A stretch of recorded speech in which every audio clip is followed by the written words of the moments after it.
भारत की मिथकीय और ऐतिहासिक कथाओं के जीवंत आख्यानों में द्वारकाधीश भगवान कृष्ण के प्रभावशाली चरित्र के महत्वपूर्ण स्थान को दर्शाता है। यह कहानी देवताओं और मनुष्यों के युग पर निर्धारित है और द्वारका की स्थापना की कथा बताती है, जो कृष्ण की दिव्य दूरदर्शिता और नेतृत्व का प्रमाण है।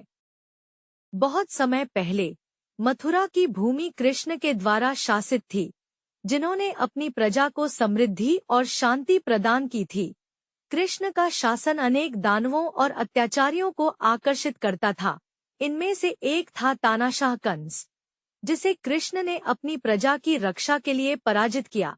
हालांकि कंस के पतन के साथ मथुरा में खतरे बंद नहीं हुए और भी चुनौतियां उपस्थित होती रहीं, क्योंकि कृष्ण की उपस्थिति मथुरा को संघर्ष का केंद्र बनाती थी।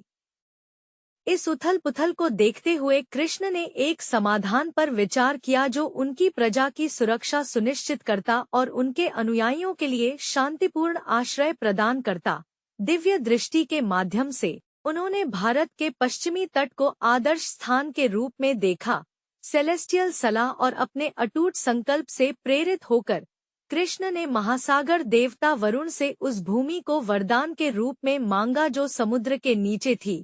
वरुण कृष्ण के दिव्य उद्देश्य को पहचानते हुए उन्हें विशाल क्षेत्रफल की भूमि प्रदान की। कृष्ण ने तब दिव्य वास्तुकार विश्वकर्मा को बुलाया, जो देवताओं के महल बनाने के लिए जाने जाते हैं। उन्होंने विश्वकर्मा से एक ऐसा शहर बनाने का अनुरोध किया जो सुंदरता और दृढ़ता में सभी अन्य शहरों को पार कर जाए। हालांकि विश्वकर्मा ने एक शर्त रखी, उन्हें इस भव्य शहर की नींव रखने के लिए पानी से मुक्त भूमि की आवश्यकता थी। कृष्ण ने अपनी अनंत बुद्धि से समुद्रदेव की आराधना की, जिन्होंने दयापूर्वक जल को पीछे हटाया और आवश्यक भूमि प्रकट की। इस नवप्राप्त भूमि पर विश्वकर्मा ने द्वारका का निर्माण किया, एक शहर जो सोने के द्वारों और अनगिनत महलों से युक्त था, कीमती रत्नों से सजाया गया और जो कि अभेद्य दीवारों से घिरा हुआ था।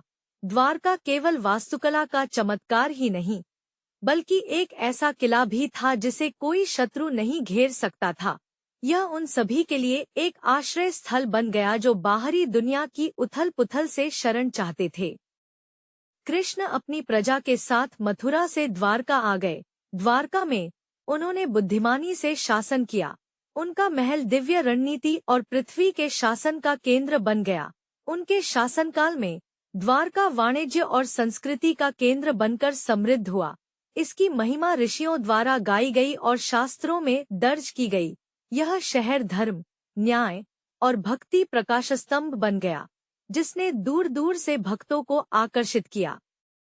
द्वारका की कहानी कृष्ण की अपने भक्तों के प्रति गहरी प्रेम और जिम्मेदारी की भी कथा है। कहा जाता है कि एक बार जब ऋषि दुर्वासा द्वारका आए, तो कृष्ण ने उन्हें सभी सम्मानों के साथ प्राप्त किया। दुर्वासा, जिनके क्रोध और शापों के लिए जाने जाते हैं, ने एक प्रतीत होने वाली असंभव मांग रखी, जो भक्ति की परीक्षा के रूप में थी। उन्होंने कृष्ण से कहा कि वह उन्हें अपनी पीठ पर बैठाकर शहर भर में घुमाएं, जिसे कृष्ण ने विनम्रता से माना, जिससे उनकी सुरक्षा और सेवा की प्रतिबद्धता प्रदर्शित हुई। कृष्ण के धरती पर अंतिम यात्रा के बाद कहा जाता है कि समुद्र ने शहर को निगल लिया, जैसे कि आने वाली पीढ़ियों की अपवित्र निगाहों से द्वारका की पवित्रता और रहस्यों को सुरक्षित रखने के लिए आज यह शहर एक ऐतिहासिक पहेली और आध्यात्मिक प्रकाशस्तंभ दोनों है, जहां पुरातात्विक खोजें कभी कभी अतीत की वस्तुएं प्रकट करती हैं, जो हमें भारत की आध्यात्मिक विरासत के शानदार अध्याय की याद दिलाती है, जिसे कृष्ण ने द्वारकाधीश के रूप में कृपा और बुद्धिमत्ता से लिखा था।